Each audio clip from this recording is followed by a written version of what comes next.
Uh, Welcome to the third session of today's uh, FDP. We have with us Dr. Y. Ravi Kumar from NIT Warangal. So let me first introduce Dr. Y. Ravi Kumar. Dr. Y. Ravi Kumar is an associate professor in mechanical engineering department at NIT Warangal. He has obtained his BTech degree in mechanical engineering from JNTU in 2000 and ME in Computer Integrated Manufacturing from PSG College of Technology, Coimbatore in 2002.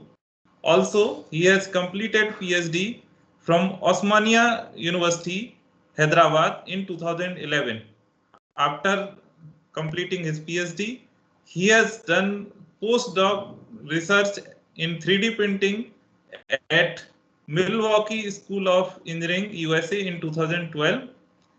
He has supervised more than 30 MTech projects and produced 4 PhDs, and also he is guiding 4 more PhD theses.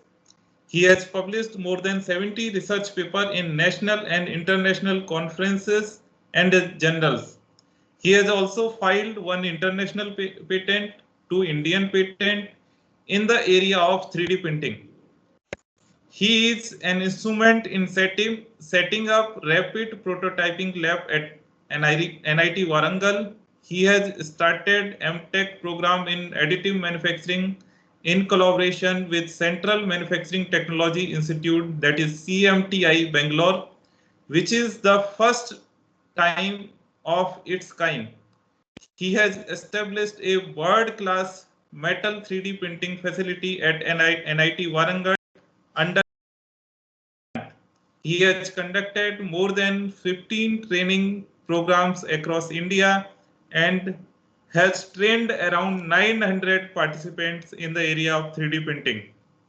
Maybe now this number has become more than 1,000, I think.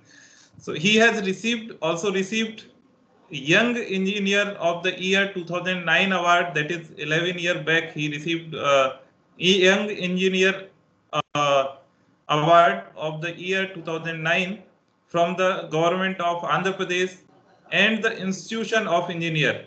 He has executed sponsored R&D project of worth more than 1.24 crores in rupees in the area of 3D printing. He is the life member of IST Institution of Engineers, RPSI societies. He has visited many countries like Australia, Sweden, Singapore, Finland, France, and USA, etc.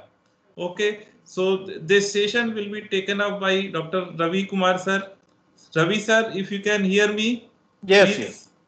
Yes. Yeah. Thank you, Dr. Yogesh. Am I audible and as well as my screen is? Yes, perfectly. Yes. Thank you. Yeah, thank you, Dr. Yogesh, given me this opportunity to to talk with your participants. So let me congratulate you first of all, and then the yeah. So for organizing a nice program on 3D printing through Atal Academy. So first of all, congratulations to you. So I know you are meticulously you work for your career. I know that. So congratulations to you. Yeah.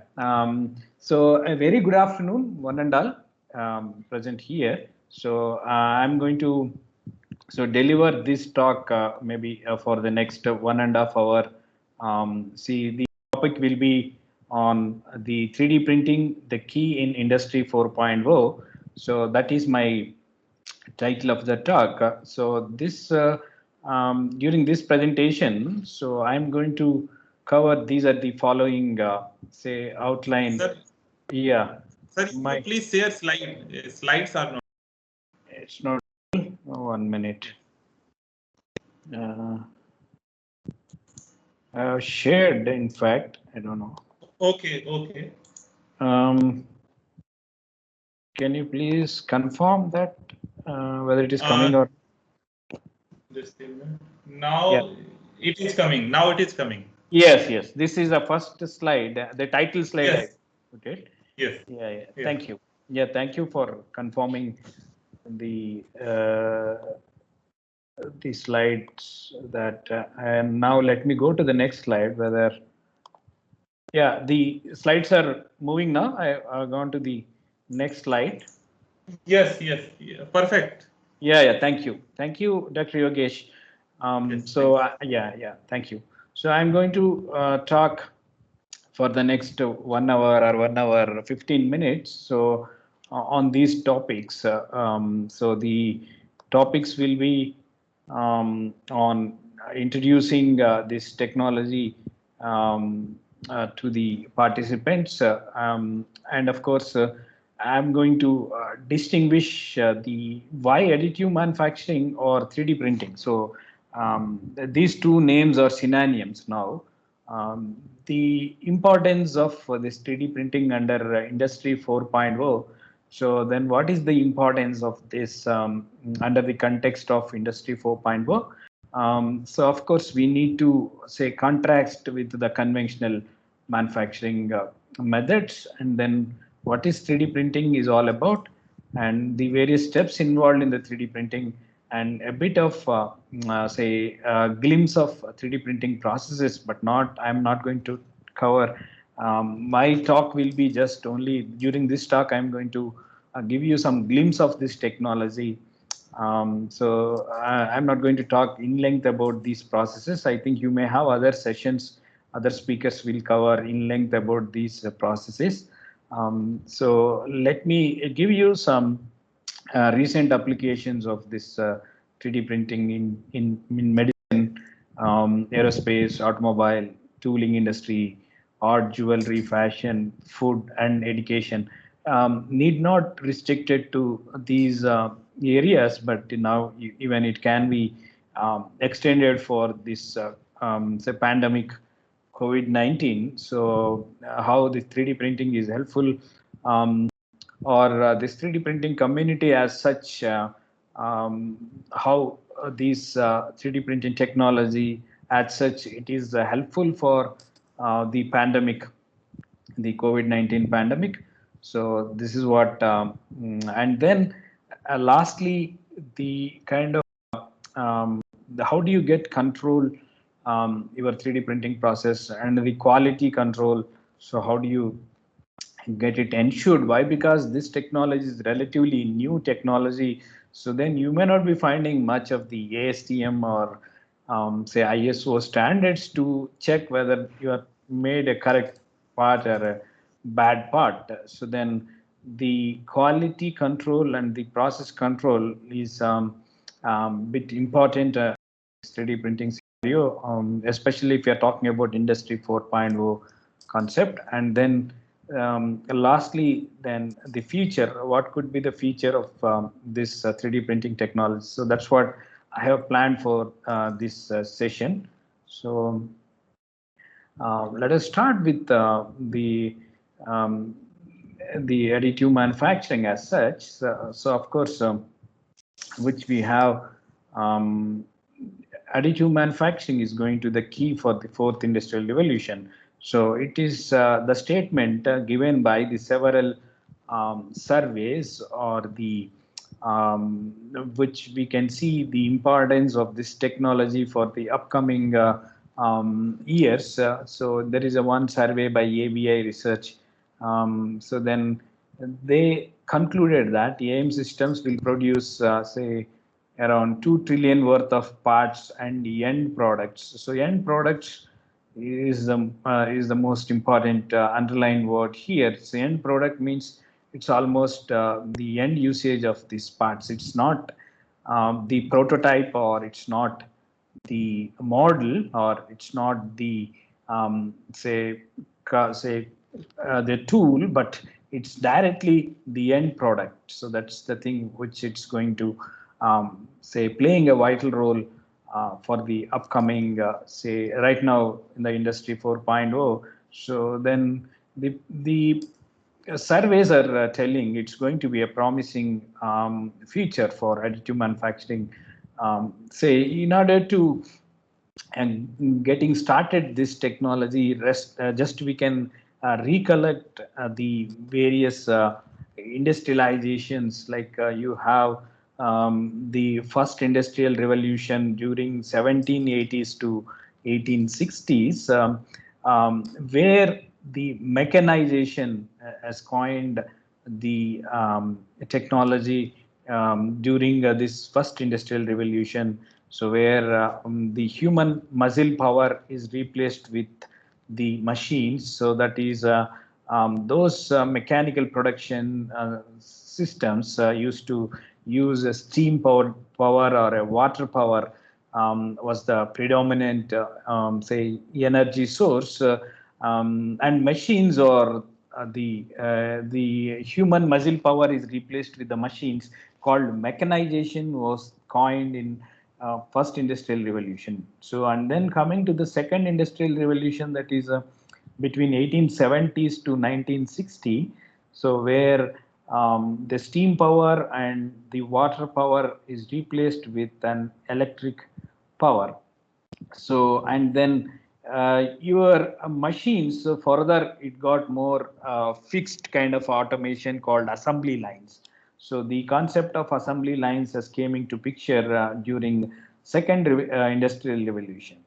And coming to the third industrial revolution, so that is between 1970s to 2010.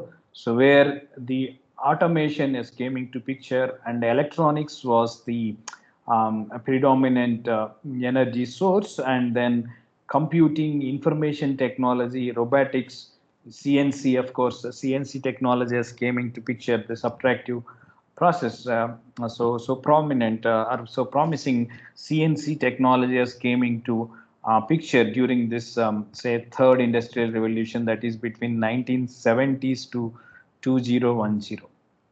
So right now we are in the fourth industrial revolution, so called Industry 4.0. So if you see the under this Industry 4.0, that is basically a cyber physical systems. So that is going to say simulate or the physically you are going to have the cyber physical systems. So that is getting say mimicked how a physical system is performing. Say then, if you see the technologies, so that the Industry 4.0 consists of. So you have an autonomous systems, and you have a cloud-based computing systems, and you have a system integration kind of a concept, and then simulations are playing a vital role in Industry 4.0, and the Internet of Things called IoT. So IoT is playing a vital role, say to communicate among these various systems. And then you have an augmented reality or virtual reality. This is another technology. And then you have a big data analysis. And the cyber security is another concept, like how you can get secured your data. Why? Because now it is a cloud-based computing. Say then, how do you get secured your data from the say? How do you get misutilize this data? Like how do you get secured your data? So that is a cyber security systems are playing a vital role. So then what about the manufacturing scenario under this Industry 4.0? So no doubt to say that so the manufacturing is getting shaped from conventional, say, a subtractive process to additive manufacturing, say, methodology. So that's going to be the interesting aspect as far as manufacturing is concerned under Industry 4.0, that is the fourth industrial revolution. So then that's what we are here, and Atal Academy is also say promoting these say cutting edge technologies. So in terms of the 9 themes that AICT is promoting this, and one among say is additive manufacturing, so which will come under the mechanical domain. So in particular, this is a manufacturing say practice or the manufacturing methodology called an additive manufacturing, otherwise called as a 3D printing also. With this introduction, So first of all, let us say compare the conventional manufacturing versus additive manufacturing. So what you are going to get with this say additive manufacturing. So in compare with conventional methods, so what extra or what is the beauty of this technology if you compare with the traditional conventional methods? So for that, we need to say recall the classification of manufacturing say processes. So then first manufacturing methodology, which you will be say discussing about the subtractive. So subtractive process is one like machining, say like in case of a machining, so in case of a lathe machine or in case of a milling machine, or further if it is more automated like a CNC machine. So then we need to say check for several things, like one among will be tooling. So the tooling cost is maybe typically it may be say 40 to 50%, or sometimes it may be more than that, which we need to spend towards tooling in case of a subtractive process. And another concern about the subtractive process is scrap. So if your design is say so complex, or if it is more a thin-walled structure, so then sometimes the scrap may goes up to 95% also. So then the scrap is the major concern in case of a subtractive process. And of course, the jigs and fixtures sometimes which we need to design and fabricate to hold the workpiece from the bottom. So that is another constraint. And then, and most important constraint is the complexity of the product. If the product is so simple like this, some kind of a step structure, so it doesn't have much worry about your tooling or your programming.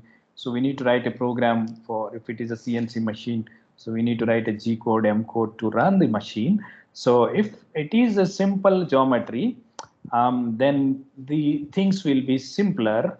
But if you if your say design is changed from a simple step structure to a kind of a coffee cup, for example. So this coffee cup, so if you want to machine it through the subtractive manufacturing methodology, so then we need to say look for several aspects or several constraints. Say for example, imagine that you are going to start from a bulk of material like a solid block. You are going to start with that. Your raw material is going to be the block. So that solid block, so then you have to be say using some tools which you will be removing the material, and then the here if you see this cavity is too deep to machine, so then what kind of a tool we need to use. So that is the first thing. So then the identifying the tool, and then so that's going to be the first constraint or the first concern about your say conventional subtractive process. And I have an undercut here. So because of this undercut, so then this undercut cannot be performed until unless you have a three-axis machine.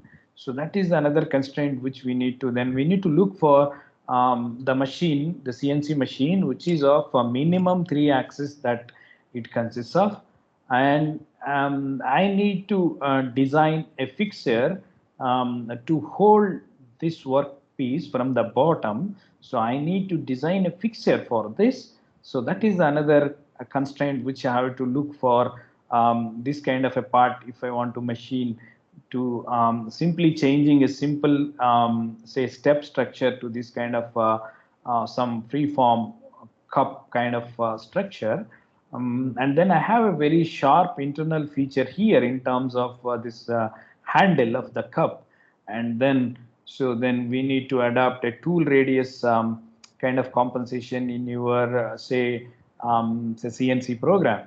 So these are the constraints which we need to look for a conventional subtractive process. But imagine that, so it's getting say 3D printed or additively fabricated this component. So what are the requirements? So just I need only the CAD model of this coffee cup. So that is very much sufficient in order to start my 3D printing say practice or additive manufacturing practice. Then I can just need a one say computer generated model or otherwise called as a CAD model.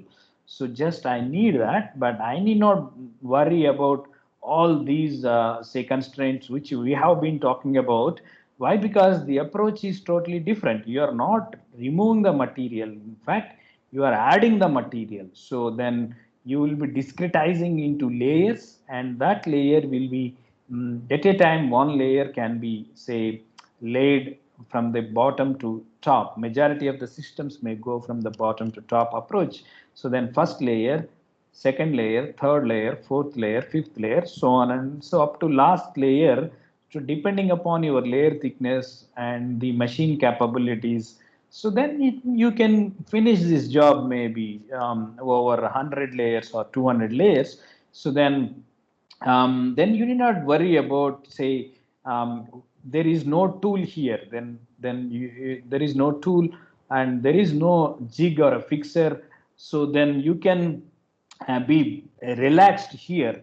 So then we not much worry about the tooling and much worry about the jigs, fixers, or the scrap, or so on and so forth. So we not worry about these constraints if you are coming to the additive manufacturing or 3D printing route. So what we need to do in the additive manufacturing or the 3D printing say process, just you can start building this model. Say I can discretize my model in a CAD so I can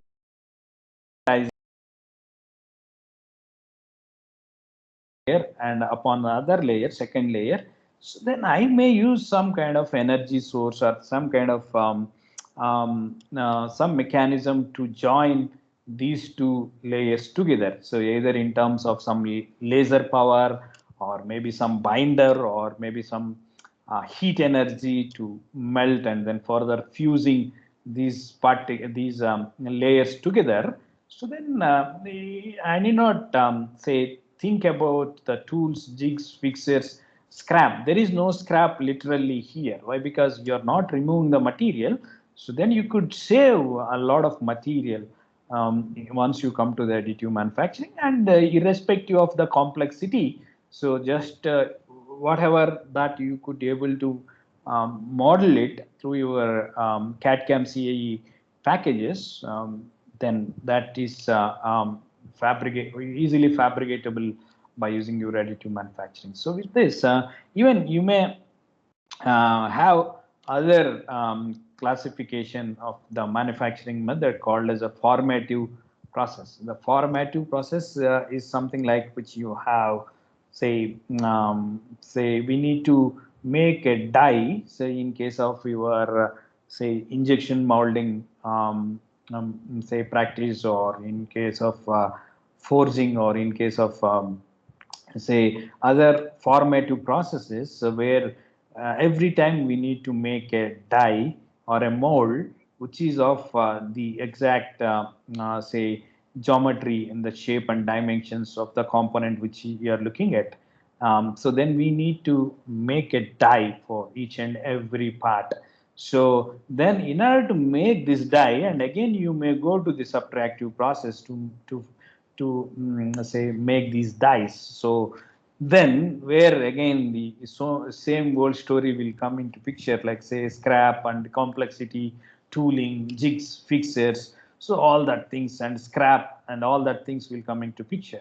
So if you come to additive manufacturing, again we need not make a die or a mold to get that part. So just you can keep on adding the material one layer upon other layer.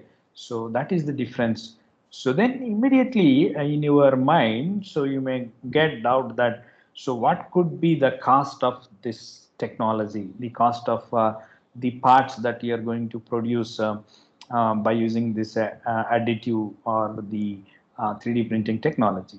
So if you try to say plot the graph between the cost per part versus the number of parts, obviously your conventional manufacturing process like a formative process and even the subtractive process, we can see exponential say a reduction in the cost once you increase the number of parts. Of course, if you come to a formative process, then you may make some die or the tool. So that tool will be holds for millions of parts. So then the cost per product, say initially, if you want to make one part or a limited number, obviously the tool making cost is huge. That's what the cost may be very high. So, but at the moment you increase the lot size or the number of parts, so obviously your cost per part is reducing drastically. So that's the case even for forming, and you can even expect a similar kind of a trend for the subtractive process, but not like the formative, but relatively it is a bit of a same trend, more or less the pattern may be same. But whereas, so if you talk about additive manufacturing, so but it may be a single part or it may be 100 or millions of parts, but the cost may not be much significantly reducing it, but it may be almost same or slightly reducing a kind of a linear fashion, but it's not like a non-linear fashion in case of a formative or a subtractive process. So then what is the advantage of this? So it is not meant for the mass production. Then you may get doubt in your mind that, so then so what, right? So what means here, so then what could be the say, let me introduce a new parameter into the discussion, like the complexity. So if my product is say simple like this, some cylindrical features and some fillet and some circular features, so this is my part. So then I can easily take to subtractive or formative process where I can have so the break-even analysis, right? You know, like what could be the number that you can get it the optimum number or the then you can come out with the best kind of a thing for this design. But my designer has changed this design from this conventional or more or less like a standard cylindrical or all these circular or a fillet features all together into a nature inspired design, or say something like a lattice structure, or it is maybe nature inspired or bio inspired structure, which my designer felt that so it may be better in terms of weight reduction or in terms of the performance of the system. So then he has redesigned this from this design to this design. So then what about the cost involved in this case for a conventional say subtractive process or a formative process?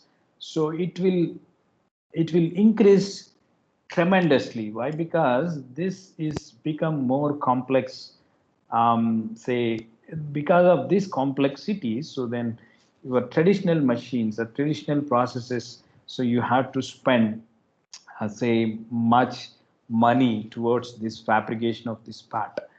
But I have the advantage of additive manufacturing here, whether my part is say simple design or it can be a complex design. So of course, which is a nature inspired design, of course, supposed to be the complex design in the universe. Why? Because it's God's design or the nature design, in fact. So then your designer might have taken the inspiration of the nature.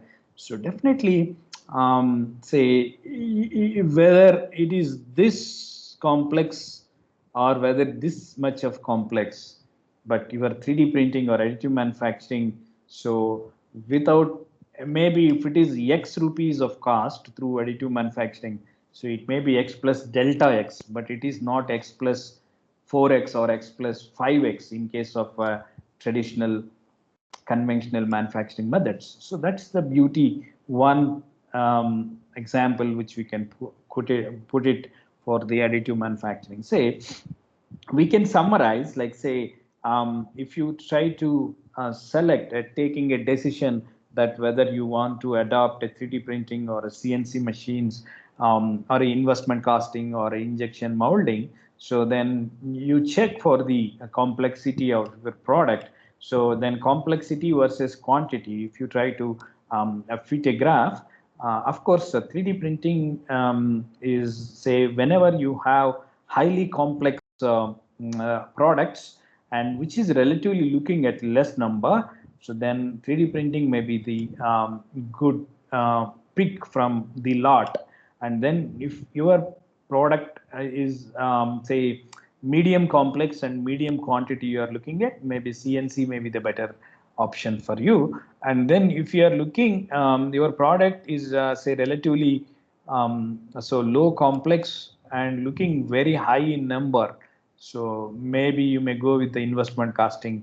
And your complexity of the product is relatively medium and the quantity is very high, so then better go with an injection molding say technique. So with this, so then one can take the decision like which process is viable under what circumstances you are looking for a kind of a product, so then you can take the decision.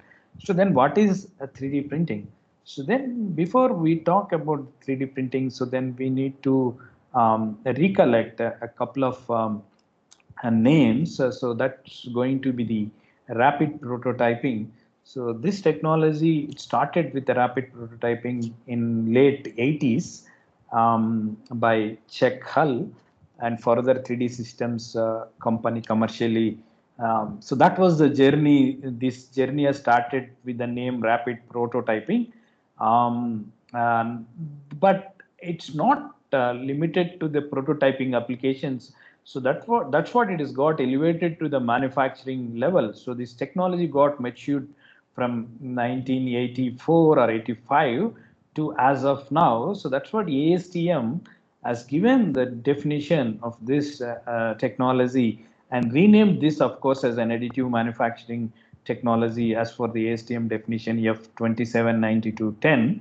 So it has elevated to the manufacturing level.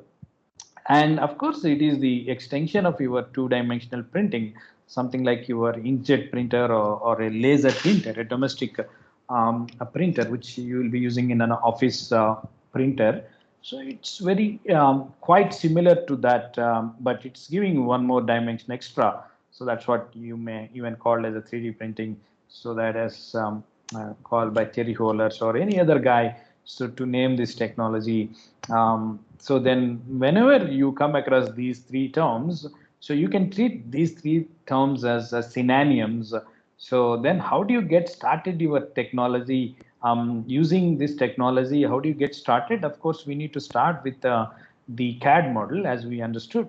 So then that CAD model, even you can say model it right from the scratch in case of a say CAD/CAM CAE practice, or even you can have some reverse engineering digitizers or the scanners or the sensors that you are getting digitized from physical objects.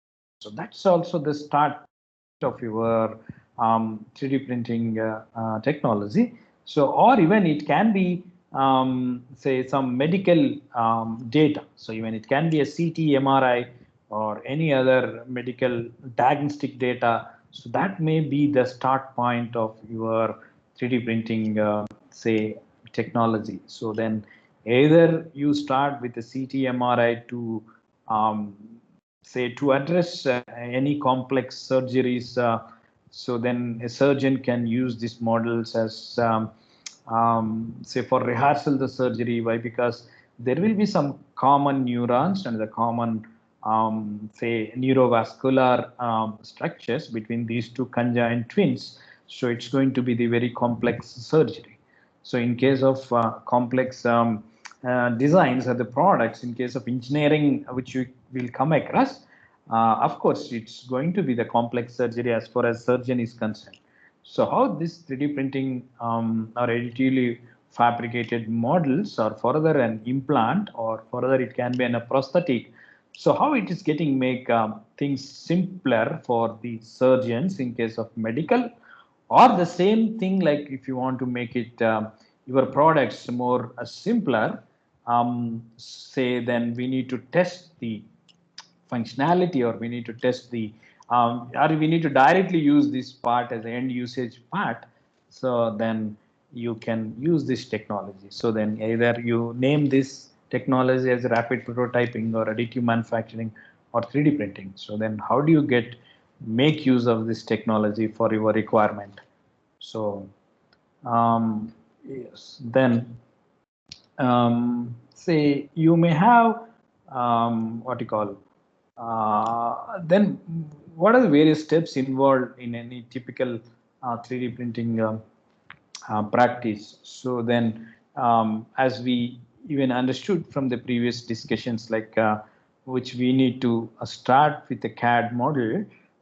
So which again, let me confine my discussion with the same case study or the same world cup, the coffee cup. So this coffee cup, so which I need to use it for sipping a coffee, that is my application.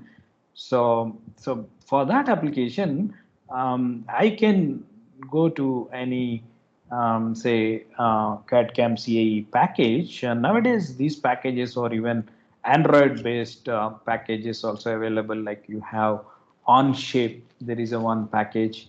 So that even you can use in your Android mobile phone or a tablet to model. So then making a CAD model is nowadays it's very easy, not like the previously practiced, like which you can make these CAD models very easily nowadays. So either by using your Android based device or your laptop or your workstation or whatever it is. So then you start your journey by making a CAD model of your say product. In this case, my product will be a coffee cup.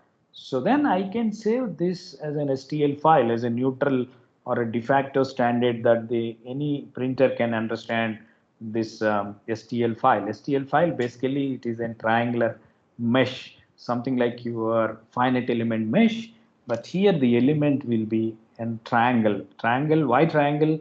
It's the simplest form of all polyhedra, so it can be easily represented and further it can easily sliced. What would be the next step? Next step, we need to slice this data into layers. So the mathematics involved in this is simple. So these aspects will cover in the next session more elaborately. So then which we can start your STL file, and that STL file can be saved in your say CAD/CAM CAE packages. There is a provision that go file save as STL file. Need not be STL now, even it can be an AMF or a 3MF. That file formats we will discuss tomorrow in length, but let it be some 3D printer understandable format. As of now, it may be STL, it stands for stereolithography, or tessellated triangulated language. You have a different names for that. So then you have that STL file. Then third step will be you have an interfacing software which is comes with your 3D printer machine. So then that interfacing software nowadays again it is a open source nature. Why? Because the patents of the early technologies got expired, especially fused deposition modeling called FDM. and stereolithography operators. So then you can have now a kind of a DIY kind of say structures. Now just you can build your own 3D printer and then making use of these open source or open plugins to say getting started your 3D printing journey. So that's what it has become now more democratized. So a common man can also use now this 3D printing, especially polymer printing, like printing in PLA or ABS, or a kind of a polymer printing is quite handy now, and it is relatively it is more economical than the conventional polymer printing maybe. So you can so then now this open source software, the front end or the interfacing software, then you fix your parameters, like say what is the slice thickness that I'm going to say adopt to my machine, say maybe 100 microns, say 50 microns, 200 microns. So then that depends on the technology in the machine material. Then you have several factors and then the machine capabilities. Then I can fix those parameters like layer thickness, and then the laser speed, which you can see there are some laser based technologies and there are some jetting or inkjet based technologies, and some are say sheeted or extrusion based. The heat energy may be used to melting the thing. Then what could be the temperature of your nozzle, and what could be the laser power, or what could be the jetting speed, or the DPI, right? So then in case of jetting technology, dots per inch, right? So then you can fix those kind of parameters here. So then you can prepare a machine setup. So that machine setup, something like a G code or M code in case of your CNC machine. But in fact, you are not writing any program here, just your software with a single click. So you could be able to generate this machine setup. Of course, we need to specify the process parameters. If at all, if you are not specified, the software will take some default parameters and then it will, with a single click button, so then you can get your machine setup or the codes that's going to send to the machine. Then the fifth step, the physical realization of these codes, so that you have already done during this say tool path generation. So as such, there is no tool, but the name is borrowed from the CNC. So then that tool paths can be, say, send it to the machine. So in that machine, the physical realization of one layer upon other layer, so then it is getting fabricated from bottom to top approach majoritarily. And then in the sixth step, we need to remove that part from the platform. So then we need to remove that the part from the machine, unloading of that part from the machine. So then remove that part and do a little bit of cleaning, or you have some support structure and which we need to take out that support structure. And if it is say powder based system, you have this loose powder in which we need to evacuate, so on and so forth. Sometimes you may use some say furnace treatment also, but depending upon the application. Say my application is simply to sip a coffee, so that it can withstand the temperature of that coffee that it is poured onto this. So then it doesn't require so much of the furnace treatment here, right? So it doesn't require any furnace treatment, or it doesn't require any say say super finishing operations to further improve the accuracy, surface finish, so on and so forth. If at all, if your application demands, so then you can add still more post processing methods here in terms of these furnace treatment or hipping, hot isostatic pressing in terms of improving the density and any other physical properties and mechanical properties which you are looking at, you're not satisfied as built, then use some post-processing methods further to improve the physical or mechanical properties of the part that it got printed from this technology. So with this brief explanation, so this is going to be the typical steps involved in any 3D printing process, to name any process. So then these here and there with changes, but in toto, so it must consist of, in one form or other form, these 8 steps that it should follow. So with this, then we'll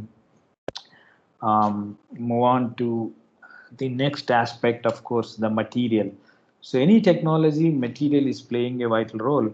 And of course, nevertheless, the 3D printing. So the 3D printing journey has started, though, with the polymers. That is very immediate invention in terms of, say, powder bed system, or in terms of SLM or DMLS, that is direct metal laser sintering, and other technologies. So though it was started Chuck Hull with the SLA, that is predominantly polymers, but immediate right after, again during 90s, even 80s, it was started with polymers, and right after 1990s, so where even metal printing, or 2000s onwards, you have a huge kind of say technologies that are developed for processing of metals. And of course, ceramics is also, say, playing a vital role in terms of 3D printing materials are concerned. So nevertheless, the composites also, so it will cover major 4 standard engineering materials classifications, right? Polymers, again, in the polymer, thermoset polymer, thermoplastic, it can support, say, amorphous, or it can support a crystalline materials also under the polymer group. So under the metal group, so you have the ferrous, non-ferrous, metal alloys, so it will support, and ceramics, so you can have the ceramics that you can 3D print it.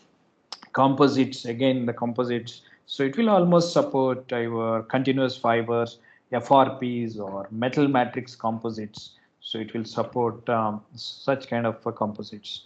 So apart from these standard 4 engineering material classifications, even 3D printers have a beauty in terms of material invention. So need not be the standard materials, so that we are talking previously the 4 categories, and even it can be a functional material, or it can be a shape memory alloy, it can be an electronic material, or even it can be a biological cell, a blood cell, or a stem cell, or a living cell, skin, tissue also. It can be a tissue like skin or any other, say, it can be a biological material, and which otherwise you cannot do it through a conventional manufacturing methods by using these materials, right? And of course, you can use a food as another material, or you can go with the constructional materials like say some kind of concrete, or bit of waste material which is come across in the construction area. So it can be any material. That is the more flexible flexibility in terms of the material, is that the 3D printing is enjoying such kind of flexibility. And the what could be the form of this raw material? So typically you may have any one of these 4 forms. That may be a powder in form, like a granular powders, maybe say 25 to 50 microns, maybe 100 microns for DED and other systems. But typically these are in a powder granules, or it can be a filament in terms of wire, or a rod, say maybe 1.75 mm diameter wire, or 3 mm diameter wire, or it can be a rod of ½ inch or 1 inch rod. So then it can be any form, or it can be a sheet form, or it can be a liquid form. So it can be any one of these 4 forms, and any class of this material other than the engineering standard engineering materials. Even it may take other materials also. And coming to the recently ASTM again with 52900015, so they have say given a bit of AM terminology with the classification which they have set here as the 7 groups. They put it in any 3D printing process should fall any one of these 7 categories. No, I am not going to explore this. So you may have other speakers to talk exclusively on this polymer printing, metal printing, and the composite printing, and covering all these 7 processes. So with this, yeah, and then let me say talk about something on these 7 processes. So these 7 processes, when it was started, it was only the single material, say compatibility. But now you can see at least 2, minimum of 2 and a maximum of 3 kinds of materials, so that each and every technology is supporting. So if you talk with the old technology or the first technology, SLA, so that will fall under VAT photopolymerization process. So though it was started with the polymers, now it has added the ceramics also. So you could be able to even print ceramics from the VAT photopolymerization process. Even the same case for the metal also you can add here. So, and coming to the sheet metal, sheet lamination, you can go with the metal and then some organic materials. And material jetting, though it was started with the polymers, now then wax is added. Now metals also possible. So then coming to the material extrusion, though it was started with polymers, so it is now the food printing or living cells, or organ printing or tissue printing. So that will be done through the material extrusion systems. And binder jetting, you can go with the sand printing, metal printing, ceramic printing. So means you have 3 different categories of materials that you can go with the binder jetting. And coming to the powder bed system, you can process polymers, you can process metals, you can process sand. And coming to the directed energy deposition, so you can process metals and you can process ceramics. So you don't bother much about these technologies. So whatever may be the technology, but we need to remember, say, first thing is what is the raw material, which form it is coming, and how you are bringing your raw material against to your energy source, means whether it is a laser or electron beam or a plasma or heat energy or simply a binder. So then how do you bring your raw material against to your energy source, and how you are processing it, how you are say getting the bonding between the 2 adjacent layers. So then that these are the things which we need to remember about.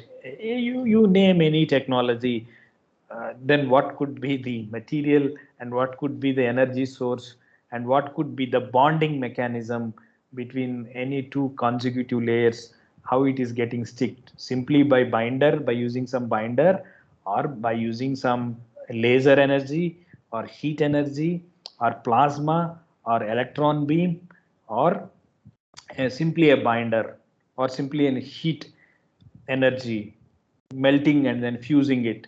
So then it may have, once you know about these things, and let it be any technology that you are going to talk about.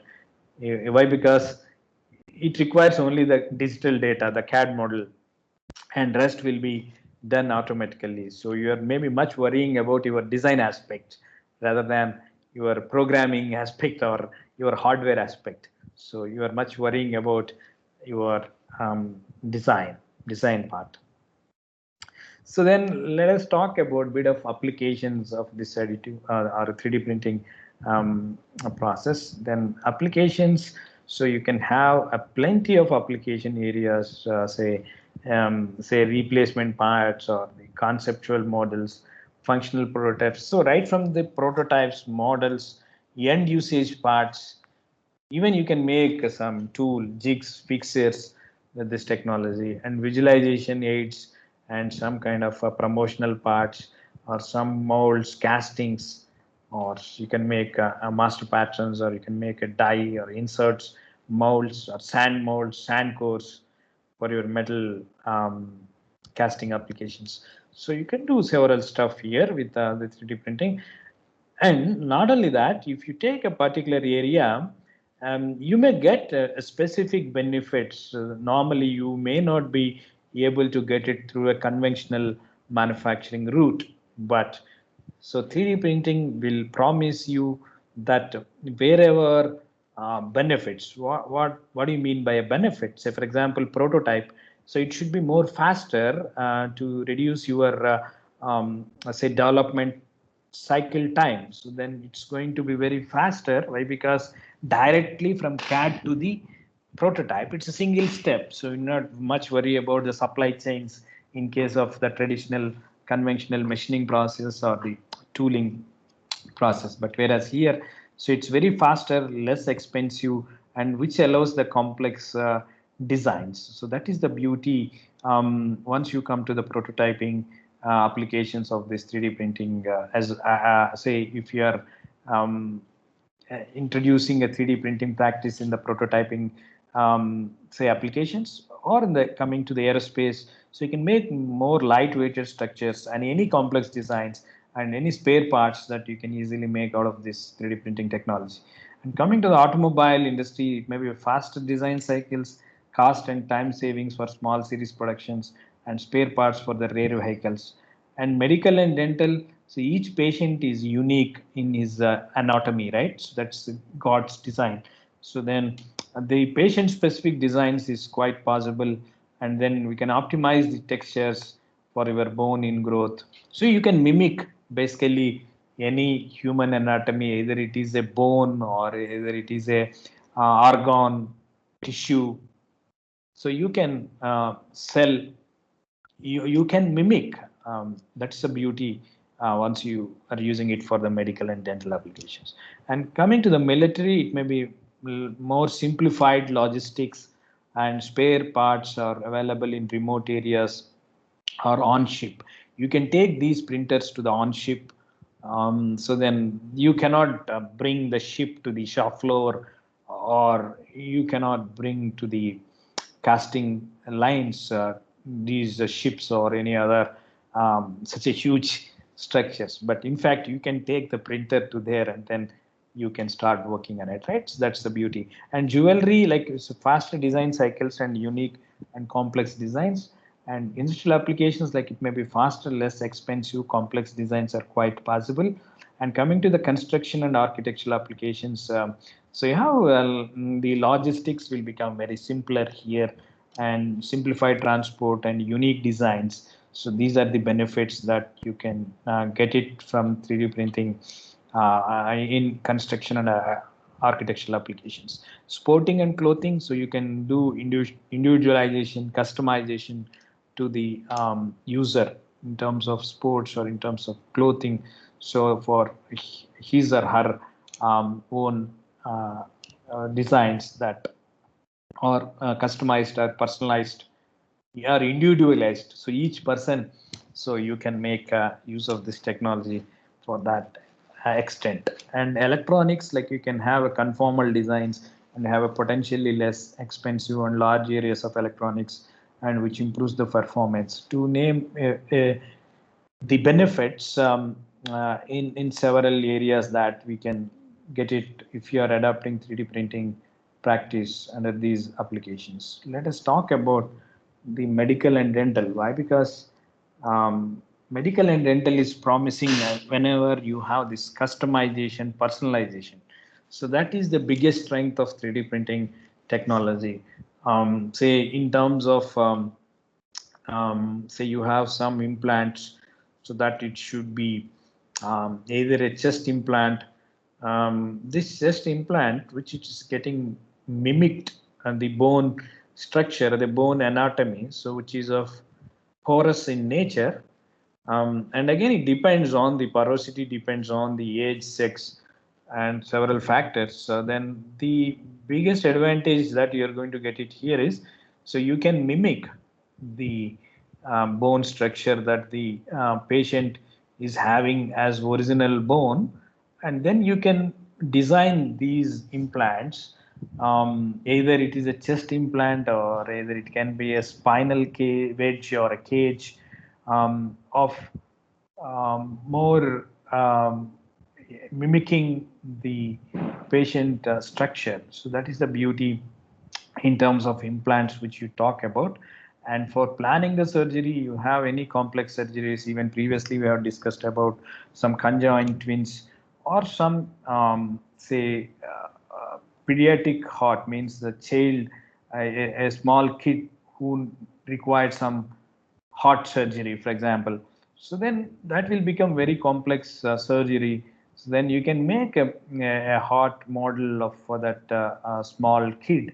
So then you can make use of this model during the surgery, or intraoperatively, or you can rehearsal the surgery, what he or she is going to do during the real surgery. So they can do such kind of rehearsal, or such kind of a planning, what kind of say surgical instruments or the surgical devices they need to carry, or they need to take during the real operation that they are going to perform.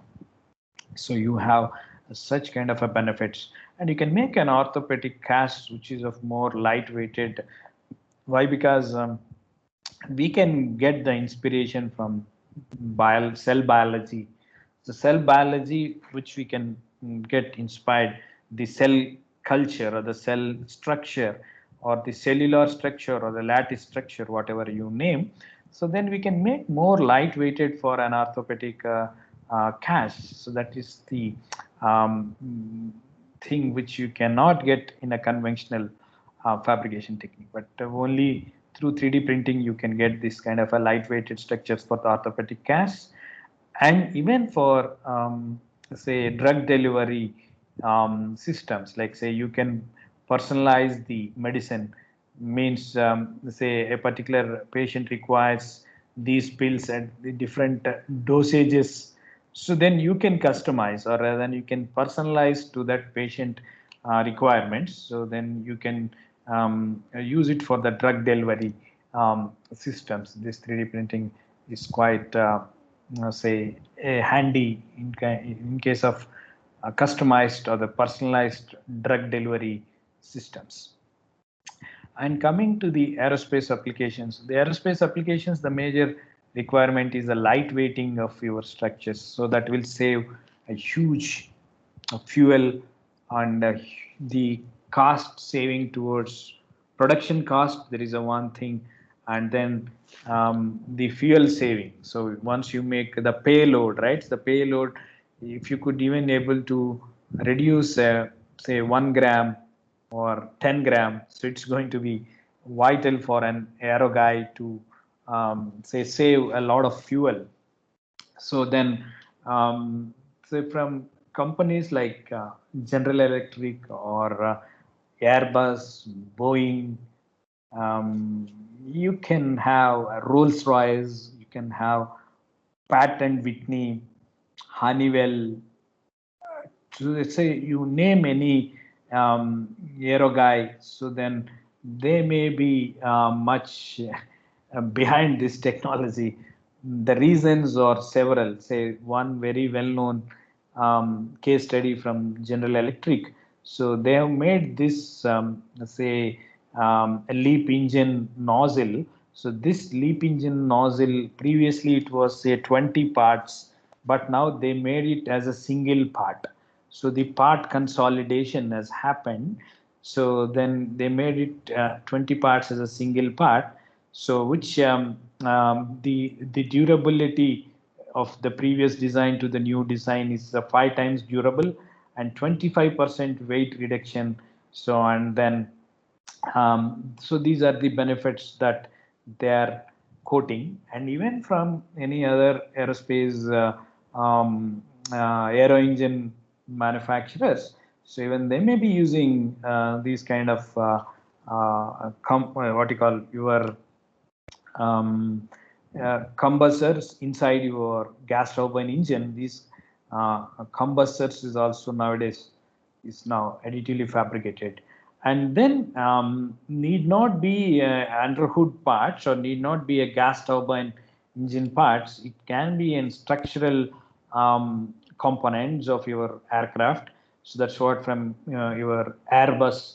So then again, the advantage of bionic design or nature inspired designs, which is making you more lighter weight. So why? Because you are taking the inspiration of the lattice structure, so which is of lightweighting. So the structures will become more lightweighted than the traditional say sheet metal or whatever conventional way machining or any other method. So definitely it's going to be the benefit. So in terms of that. And one more very well-known case study from General Electric.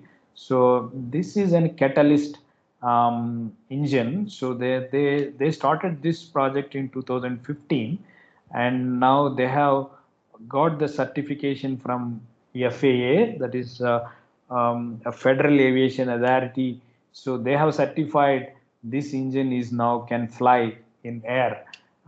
These engine parts, so the 1/3 of these engine parts are 3D printed, and the benefits, it's more simplified in terms of supply chain logistics. Why? Because if it is machining, so then who is going to supply the raw material? Maybe typically it may be some nickel based alloy, or maybe titanium, or maybe any super alloy that. So then who is the supplier and who is the subcontractor?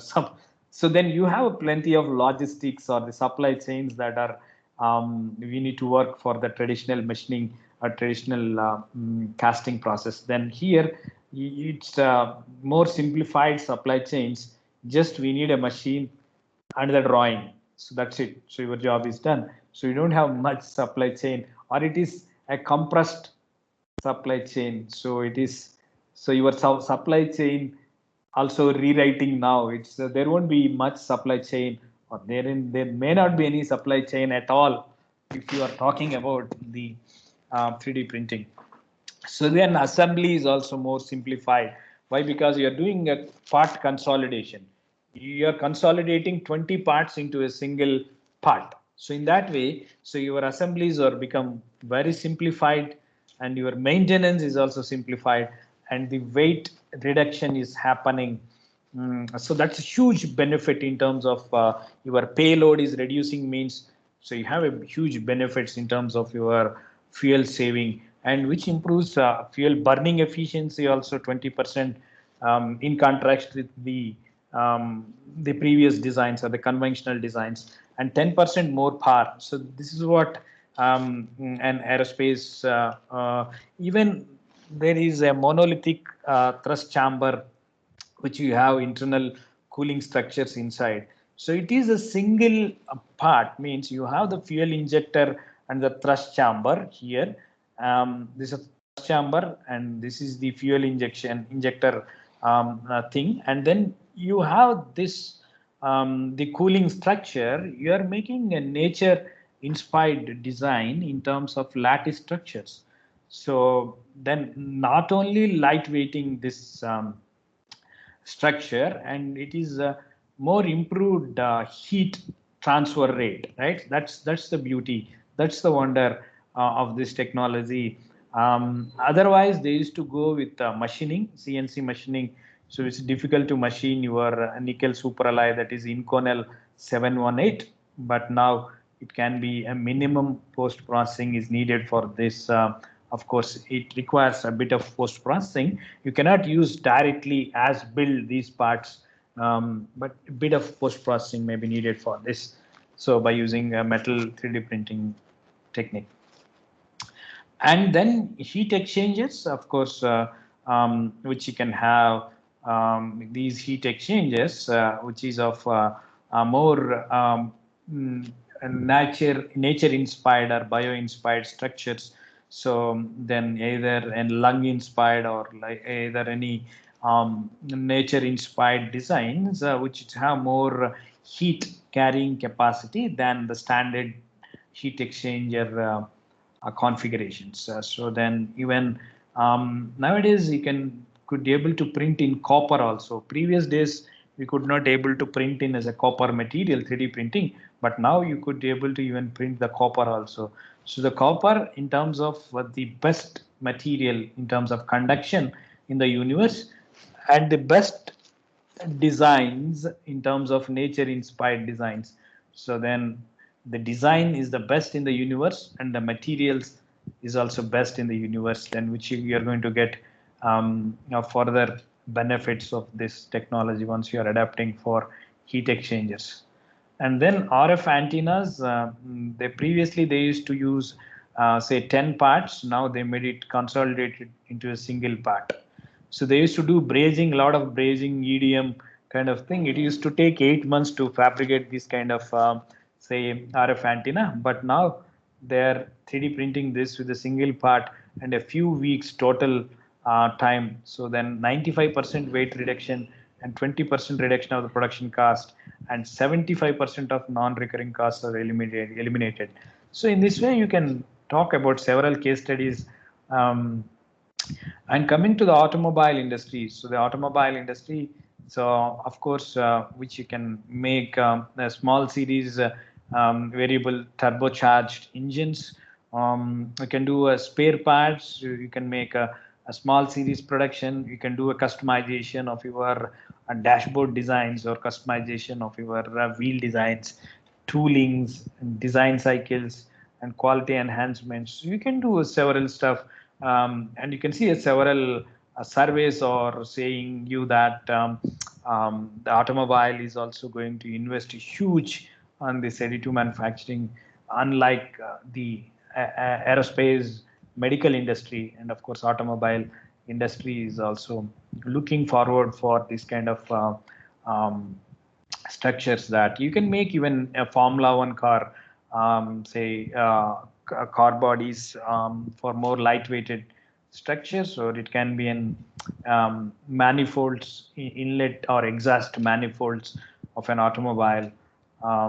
So then you can talk about the tooling applications, like you can make some master patterns or some molds, or the dies or the die inserts for your tooling purpose. So then you can make an say investment casting, say wax kind of pattern, or a sacrificial kind of a pattern, and further you can cast it in metal. You can make injection molding dies. You can make a die casting dies.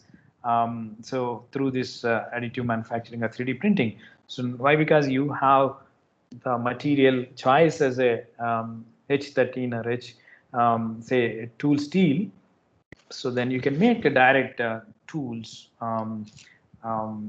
in the tool steel material, or even it can be any other material that you are looking at to make these kind of tools or tool inserts.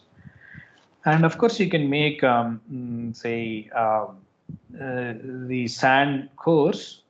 From the sand cores, you can make the metal castings. It's a semi-finished metal casting.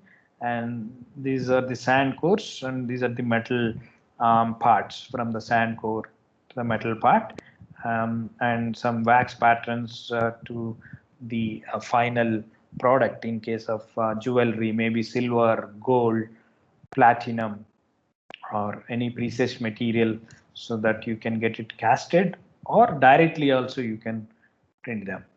So, and then coming to the art and jewelry applications, of course, you can print these customized designs in case of jewelry, or in case of art, in terms of gold, or in terms of platinum, or in terms of titanium, or any other precious material that you could even able to print them directly as a one route. Otherwise, you can make a wax pattern or a sacrificial pattern, and then use link with the traditional, say, investment casting or last wax casting procedure to get. And in India, the biggest users of this 3D printing, of course, the jewelry industry. So which you can see some statistics from Indian scenario. So like where you can have the biggest users is going to be the jewelry in India, but like you may have surprised to know that the jewelry industry, neither automobile nor aerospace or medical industry, but it's the jewelry industry. And then you can make these footwears and the more personalized way, maybe some athletic or some diabetic patient, which he needs some kind of say shoe sole for arthro kind of a patient. So then you can make it these lattice structures based on the pressure points that you can customize, you can personalize as for the diabetic patient or the an athletic that is looking for a kind of a personalized shoe or a shoe sole. So then it's quite interesting, amazing application that we can do a lot of mass customization. So for each and every person, you can even customize. So that's what even Adidas or the Nike, they're not giving these orders to China or Vietnam. Normally, they used to give these orders, but now they stopped, and they have an MOU with the Carbon 3D technology. So it is not surprised your next sneaker. So that is maybe printed through a 3D printing technology from Adidas or Nike or any other footwear vendor that is going to start printing mass customized 3D printing shoes or the shoe soles. And then even 3D printed dresses. So a designer, a fashion designer might have inspired this dress by nature, maybe some um, elephant trunk or something like that. So then, which he can even print that in a more personalized or customized to that designer, the fashion designer that he or she is looking at.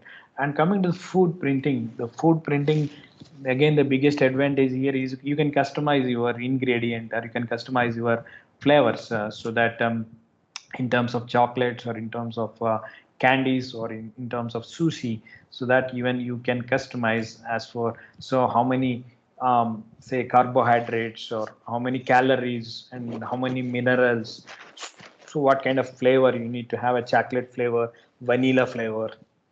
So then you can customize say by using this technology to food also, right? And of course in the education, so where you can integrate these DIY kinds of desktop printers to teach the concepts, either a windmill, how it will work, or a complex gear mechanism, or a connecting rod or piston cylinder for engineering, mechanical engineering applications, or even it can be a chemistry class or it can be an anatomy class. So then you can keep these printers at the classrooms or in a teaching aid. So you can use this as a good teaching aid for experiential learning or more practical oriented say teaching. So which the concepts will very well say appreciated by the students once you use these models, integrate with your curriculum. So then you have a small sized parts that nowadays you can have a micro sized 3D printed parts, and you have other side say a real size building. So that is also quite possible. Two extreme sizes of 3D printed parts nowadays, from micro sized structures to a real size a building. So is also quite possible with contour crafting, and this is possible with two photon polymerization process. You have a huge developments are happening as far as the scalability or as the size of the parts is getting printed on either side. It's getting say developed. So then not only that, even companies like GXN Denmark, so they are integrating the unmanned aerial vehicle concept to the 3D printing. So then you can even print during curling, swimming, flying, right? So then people are able to integrate the two disruptive technologies in terms of unmanned aerial vehicle and 3D printing. and of course robotics with the 3D printing structures. So that is from Nanyang Technological University, Singapore. So they are experimenting to come out with a complex structures that is getting 3D printed, integrating with the robotics in complex structures that is getting printed. And then last but not the least, under the COVID pandemic times also, 3D printing is playing a promising role in terms of printing PPEs, or in terms of printing the goggles, masks, shields, which is of customized in nature. Like say, you can get these designs from the 3D printing communities or hospital communities as such, or some digital libraries or the repositories like Thingiverse or a GrabCAD. So these are the places even you can download them as a free of cost. And then further you can customize as for your size of your head, and you can customize, and you have a 3D printer at your home. So that's the beauty, right? So then you can make use of this printing at your home itself. Once you have a design that is which is shared through the online community, so then you can download that STL file. Then you can getting started at your home. So that's the beauty. So then you don't have a supply chain, or you need not worry about say going somewhere and getting it things done. But you can from your bedroom itself you could be able to print these things. Or even some of the COVID patients may require some kind of ventilator supports, but not all the patients require ventilator support. Some people may cope up with oxygen supply, which is of some exhaling device, so or some PEEP kind of devices, some kind of a positive and expiratory pressure masks. So that will be customized as for the patient need, and then that is getting 3D printed.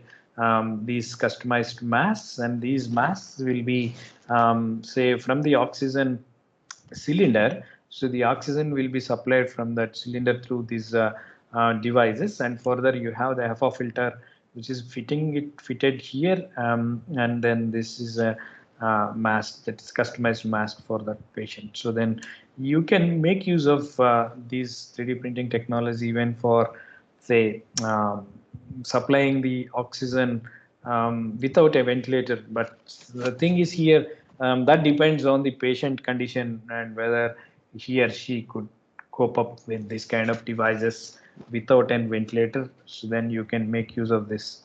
And even for the ventilators also, so people are able to make a splitters for one ventilator. So it will be accommodated to two patients, two COVID patients, or it can be a maximum of 4 COVID patients that is getting accommodated in terms of this splitters, so the ventilator splitters, or the ventilator oxygen valves. These oxygen valves are the Venturi valves. So these are 3D printed, and of course it should be an FDA approved material in this case. Why? Because you are going to use for the frontline applications, frontline users, like in terms of the COVID patient or the hospital community. So then we need to get an FDA or the corresponding the regulatory bodies to get it approved, and they're doing nowadays in a fast track approvals also because of this pandemic. So then they are giving a very fast track approvals also in terms of designs, in terms of materials that is getting 3D printed. So and even you can make a nasal swab or say a oral swab for testing your COVID-19 positive tests, rapid tests for patients, which country like India, badly we need these kind of say nasal swabs. So even just you can have these designs which is shared across the hospital communities or 3D printing communities. So you have these desktop printers. So you can take these desktop printers wherever you want. So you want to perform these nasal swab tests, the rapid tests. Then you can take these printers, and anyway you got the design with you, digital design, and then you can start printing it in a single build. You can make, say, with a single machine, desktop machine, you can make 200 or 300 So per day, even you can make 2,000 or 3,000 up to that. So then you can make use of these printers even for the rapid tests for COVID-19. Nasal swabs can be getting printed. And of course, which we can talk about some 10 mantra of this 3D printing, which you can further emphasize the kind of 3D printing technology. So the first will be the complexity is free. What do you mean by that? Say if I'm having the cylindrical design, or if I'm having this complex bio-inspired design, the cost involved is same. It doesn't take it doesn't care about the complexity of the design. So 3D printing doesn't cares about the complexity of the product, and then the variety of the variety is free. Means, so within a single setup, I can make any shape literally. Otherwise, we need to separately say identify different tools for this part, and if it is a tool making practice, and then we need to make a separate die for each and every part. But here you can make all these variety in a single build or single setup. So that is a beauty. And then no assembly is needed. So means it's basically you doesn't think that it is printed separately and getting assembled. These kind of Lego ties. These Lego ties are not, say for example, you have some say 30 or 40 number of pieces, but it's not made individually, but it's printed in a single part. So that's the beauty. Either it is a Lego tie or either it is aerospace component. Previously we have discussed. So 20 parts are made single part, right? That's the beauty of this technology. No assembly is needed. Otherwise, we need to have a big assembly line and then assembly robo. You need to do a several stuff in a conventional practice. But here, it's not in that way. So and then zero lead time. So just you have the CAD model with you, and you can have literally there is no lead time. Once you have a machine and you have the drawing is ready, so then lead time is zero, and unlimited design space. So as we know that these designs are nature inspired, so then a designer can take up the initiation from any it doesn't have any restriction saying that your design for manufacturing concept, if you recollect. So but here there is no such constraint. So the sky is only the limit. So then you as a designer, you can come out with any complex designs. The you have a huge unlimited design space freedom here in terms of 3D printing. And zero skill manufacturing, it doesn't require any programming, it doesn't require any tool making experience. So it requires only the CAD model. So then zero skill manufacturing. And you have a huge CNC machines, and you have a huge drilling machines or milling machines. So with say tons of weights of that, ultimately you may bolt component which it's quite a reverse here. Like you may have a small compatible machines which can produce bigger size parts than the printers. So that's the other advantage, and less wastage byproducts. So there is no scrap here. So you are adding the material, literally zero scrap here by using 3D printing, and then infinite shades of materials. Say within the single build, I can even print a polymer material. I can even print some electronic material, maybe some lead or any other shade or any other say material. Different materials can be, or grading the different compositions I can do in a single build, single time. So I can vary the composition, or I can vary the materials, different multiple shades. I can do it. So that's the beauty of this technology. And last but not the least, we can precisely physically replicate. Means you have this 3D scanning technology and 3D printing technology. If you integrate them, so you can play say from hard to soft or soft to hard. Once you integrate 3D printing and 3D scanning technologies together, so you can much wonders you can. And last but not the least, let us talk about the process and the quality control tools. How do you get control this process? So then right from the beginning of this starting of the material, which we need to check for the standards that a typical powder, if it is coming, or a filament it is coming in form, or it's a liquid in form. So whether that is as for the standards, the raw material is there, so that is and even dictating your accuracy or the kind of properties that you are going to get 3D printed. And then you have a process environmental kind of aspects, like if there is any moisture or airflow, so that is also affecting, which we need to concentrate in that aspect also. And then machine parameters means depends if you're a laser operated machine, the laser power, nozzle monitoring, temperature, kind of a sensors that we need to check it, these temperature or the laser power or the energy density or whatnot. Let's say we need to say monitor these parameters, and that monitoring may be in situ monitoring, means while printing it. So we need to take some melt pool diagrams or a sheet maps.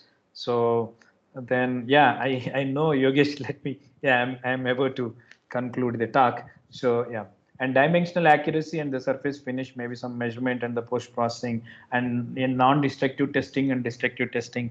So and then finally we need to say use some kind of closed loop controllers to check the monitoring of these process parameters, and then further for the product lifecycle management workflow optimization, like people like Siemens and the other companies, G and other people. So they are working on these, like say how do you get quality control solutions of while 3D printing these parts. And artificial intelligence is also supporting this kind of 3D printing with this, like which we can make some say multi-material inkjet printing, digital print records for each layer, and data used to train the machine learning algorithms, voxel level real-time feedback.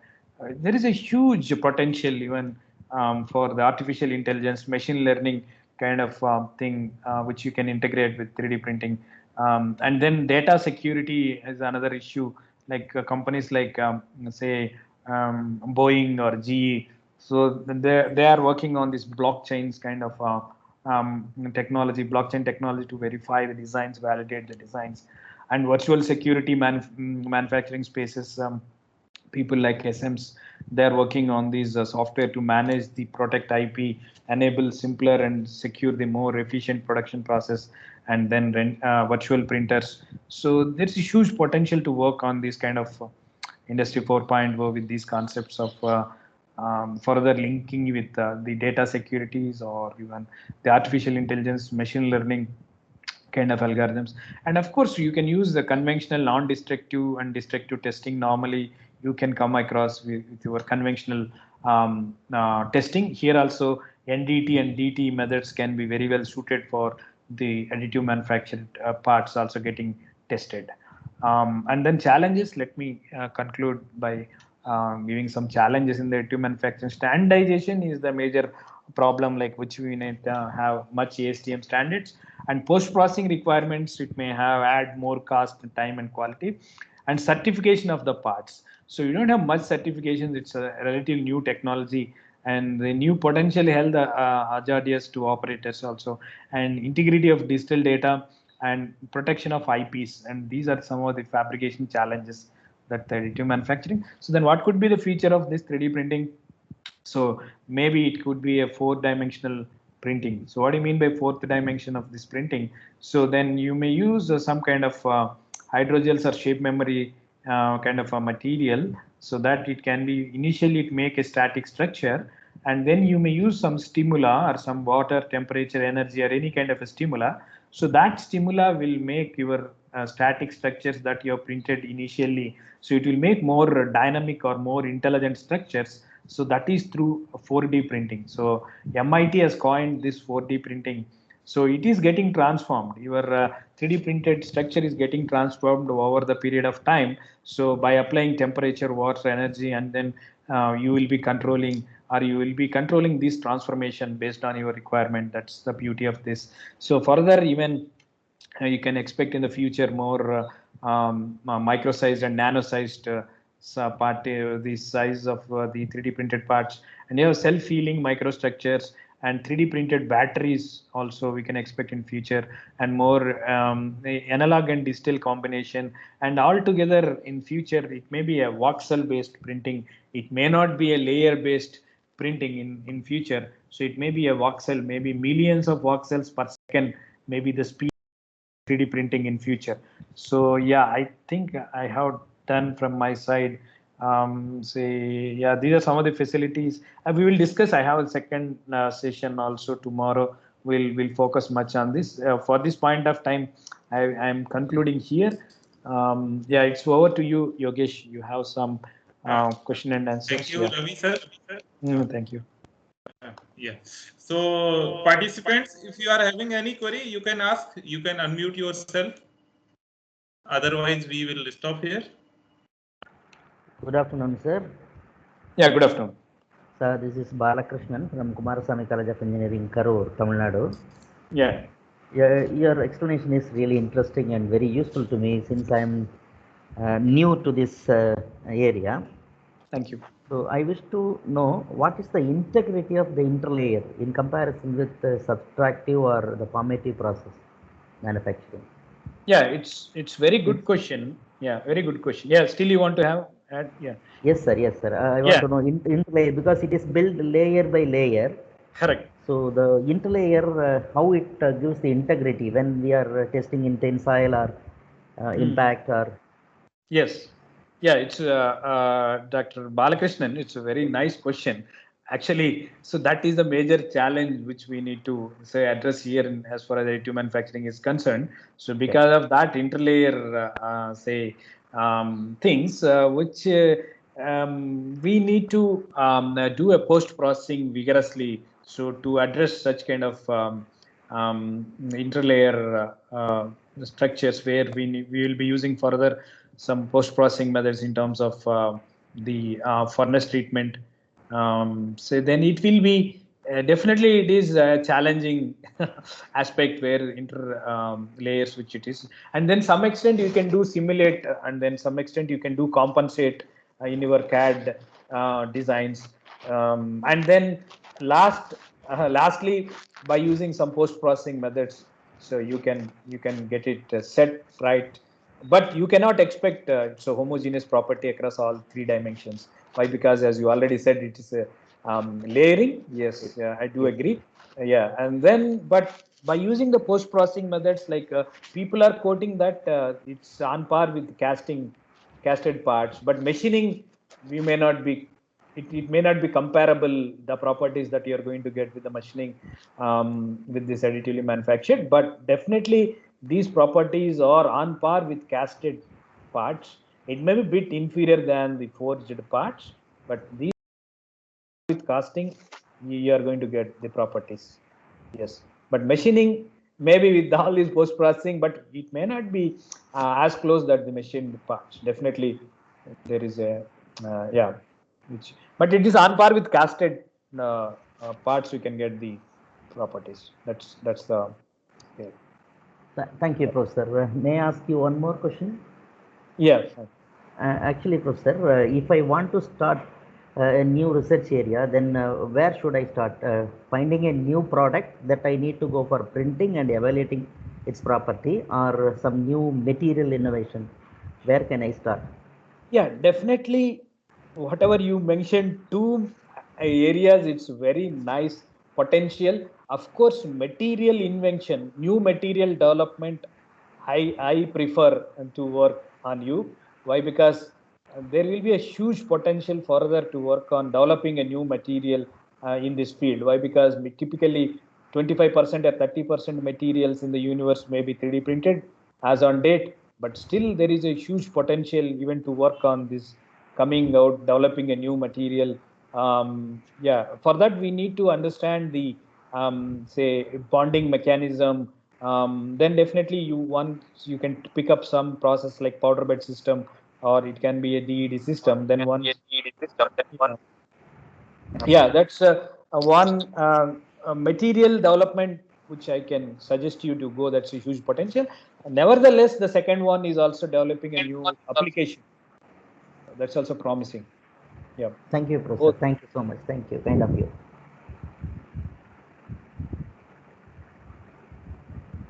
Yogesh ji. Any other question? Okay, sir. So thank you very much for the wonderful session and handling the queries. Hope we will meet tomorrow also in afternoon. Yes. So thank you, participants. We will stop here and